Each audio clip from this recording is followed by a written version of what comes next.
बहनों की लालची भाभी।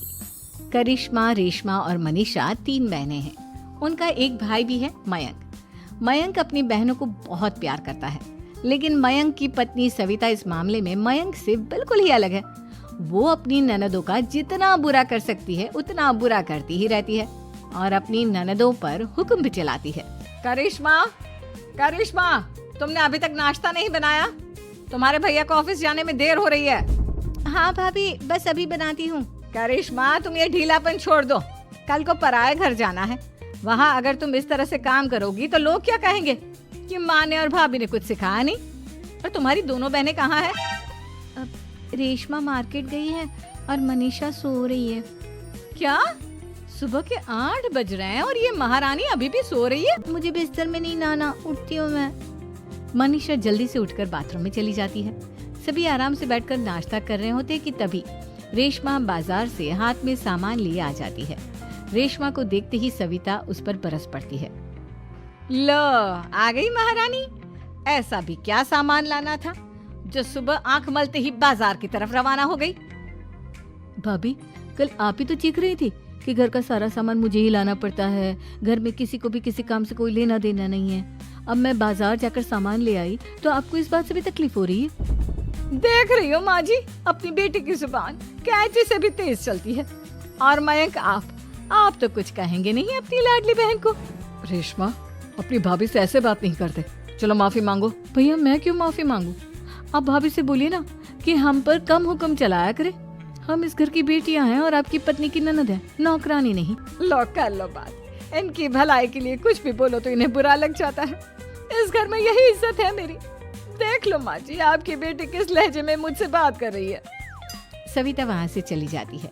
मयंक को बहुत गुस्सा आता है, वो भी वहाँ से चला जाता है। फिर करिश्मा रेशमा को समझाती है। रेशमा, तुम्हें भाभी से माफी मांग लेनी चाहिए थी ना। लेकिन दीदी, मैंने कुछ किया ही नहीं, तो मैं माफी क्यों मांगू? हाँ करिश्मा दीदी, रेशमा दीदी जैसे ही घर में आई भाभी ही उन पर चिल्ला रही थी। हाँ, मैं मानती हूँ कि गलती भाभी की थी। मैं तो इसलिए बोल रही हूँ कि भाभी ने माँ को तो पूरी तरह अपने वश में कर लिया है। वो हमारी बात सुनती ही नहीं। मयंक भैया हमारे लिए हमेशा खड़े रहते हैं, इसलिए उनकी बात का मान तो तुम्हें रखना चाहिए था ना। कोई फायदा नहीं दीदी, कुछ दिनों की बात और है, भाभी उन्हें भी हमारे खिलाफ भड़का देंगी। फिर वो भी माँ की तरह हमारी किसी बात का विश्वास नहीं करेंगे। इसी तरह सविता अपनी तीनों ननदों को किसी न किसी बात पर परेशान करती रहती थी। एक दिन मयंक अपनी तीनों बहनों के लिए गिफ्ट लाया।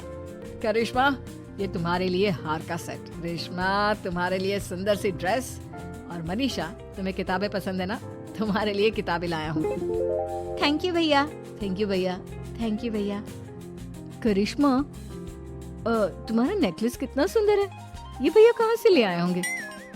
मैंने भैया को 3 दिन पहले फोन पर ये डिजाइन दिखाया था और आज भैया ये ले आए। सविता तो अपनी ननदों के गिफ्ट्स देखकर जल गई और करिश्मा का नेकलेस तो उसे भी बहुत पसंद आया था। अपनी बहनों के लिए कितना अच्छा नेकलेस लेकर आए हैं, मुझे कभी कोई गिफ्ट नहीं दिया। मैं आज ही ये हार चुरा लूंगी। रात में सविता करिश्मा का हार चुरा लेती है और इसी तरह उसे अपनी ननदों की जो भी चीज अच्छी लगती वो उसे मांगती नहीं, बल्कि रात के अंधेरे में चुरा लेती। इसी तरह दिन बीतते गए और सविता ने मयंक के दिल में भी उसकी बहनों के लिए नफरत पैदा कर दी। एक दिन मयंक ने करिश्मा और रेशमा के लिए रिश्ता देखा और ये बात उसने घर में सबको बताई। माँ, करिश्मा और रेशमा के लिए बहुत अच्छा रिश्ता आया है। वो लोग कल इन्हें देखने आ रहे हैं। आप और सविता मिलकर सारी तैयारी कर लेना।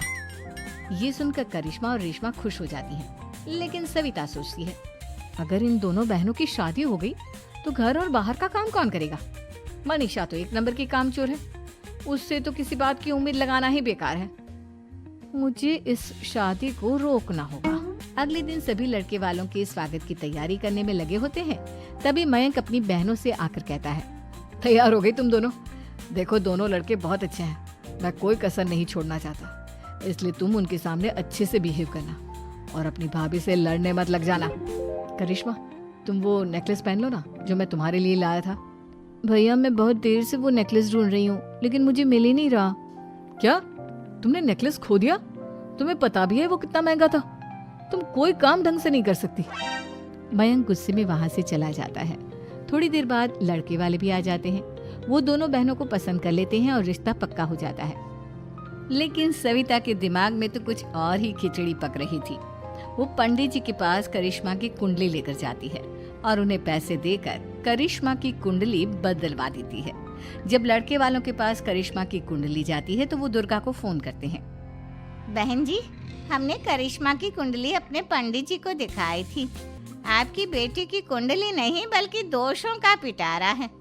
देखिए, मैं और मेरे पति इन सब बातों में बहुत विश्वास करते हैं, इसलिए हम आपकी बेटी से अपने बेटे की शादी नहीं करा सकते। इस तरह करिश्मा का रिश्ता टूट जाता है और सभी घर वालों को बहुत दुख होता है।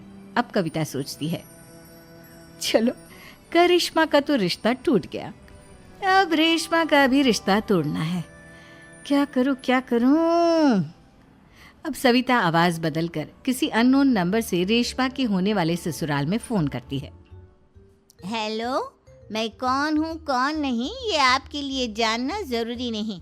बस इतना सुन लो कि रेशमा का 2 साल से किसी के साथ अफेयर चल रहा है। बस रेशमा का रिश्ता तोड़वाने के लिए सविता का इतना कहना काफी था। अब रेशमा का भी रिश्ता टूट गया। मयंक और दुर्गा देवी ने रेशमा को खूब खरी खोटी सुनाई और उससे बार बार उस लड़के के बारे में पूछने लगी। आप दोनों मुझे क्यों परेशान कर रहे हो? अरे कोई लड़का होगा मेरी लाइफ में तो मैं बताऊंगी ना। जब कोई है ही नहीं तो कहाँ से लाऊं मैं कोई लड़का? तो तेरे होने वाले ससुराल वालों को फोन किसने किया था? माँ, मैं नहीं जानती किसने फोन किया था, मैं सच कह रही हूँ। मैं तो पहले ही कह रही थी इसकी लगाम खींच कर रखो, लेकिन मेरी सुनता ही कौन है। आप चुप रहिए भाभी, ये सब आपका ही किया धरा है। अब तीनों बहनों को विश्वास हो जाता है कि ये सब उनकी भाभी ही कर रही है। तीनों बहनें अपनी भाभी को सबक सिखाने के लिए एक वकील कर लेती है और घर में हिस्सा मांगना। देखो भैया, माँ बाप की जायदाद में जितना बेटों का हक होता है उतना ही बेटियों का, इसलिए इस घर के 4 हिस्से होंगे और हमें अपना हिस्सा चाहिए। मैंने तुम्हारे लिए क्या क्या नहीं किया और तुम इस घर में हिस्सा मांग रही हो? भैया, आप और माँ हम बहनों की कोई बात नहीं सुनते हो और भाभी हमारी शादी नहीं होने देगी क्योंकि उन्हें लगता है कि आप हमारी शादी में ज्यादा पैसा लगाओगे और उन्हें हम जैसी फ्री की नौकरानी कहाँ मिलेगी। तो हम भाभी के साथ तो रह नहीं सकते, हम बहनों को अपना हिस्सा चाहिए। अरे तुम्हें शर्म आनी चाहिए अपने भाभी पर ऐसा इल्जाम लगाते हुए। वो तुम्हारे बारे में कितना सोचती है। हाँ माँ, भाभी हमारे बारे में बहुत सोचती है। दिन रात बस यही सोचती रहती है कि किस तरह से अपनी तीनों ननदों को परेशान करूं और कभी मुझे पढ़ने भी नहीं देती। दोनों बहनों का रिश्ता भी तो इन्होंने ही तोड़वाया है और रात में हमारे कमरे में आकर हमारी चीजें भी चुराती हैं। इसी तरह सविता की तीनों ननदें अपनी बात पर अड़ी रही। अब कोर्ट में तारीख भी शुरू हो गई।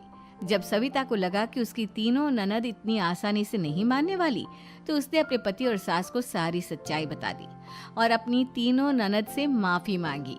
मयंक और दुर्गा को भी अपनी गलती का एहसास हो गया। अब सविता खुद करिश्मा और रेशमा के लिए अच्छा रिश्ता ढूंढती है और उनकी शादी करवाती है।